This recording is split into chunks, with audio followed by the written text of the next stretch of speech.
Today, I want to teach you about jury duty. Although this task may seem a little boring for some, it's a vital part of the court system embedded in the US Constitution. We can trace this idea back to the Magna Carta. This principle eventually traveled to the US during British colonization. It was formalized in the 6th and 7th Amendments.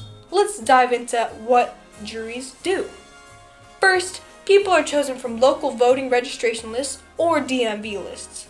These potential jurors are then questioned by attorneys and judges in a process called voir dire.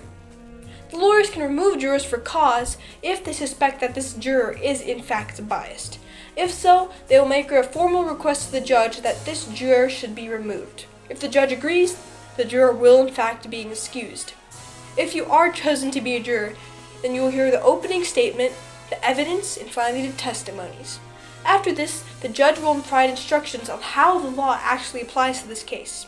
The jury will then go to a private room to deliberate. You cannot talk about the case to your family and friends while the deliberations are in progress. In criminal cases, there has to be a unanimous decision on the verdict, and in civil cases, there has to be at least a 3/4 decision.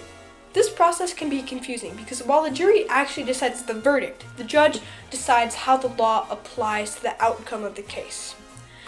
In criminal cases, the jury has to find the defendant guilty beyond a reasonable doubt, while in civil cases, the jury has to decide whether the argument being made is more likely to be true than not.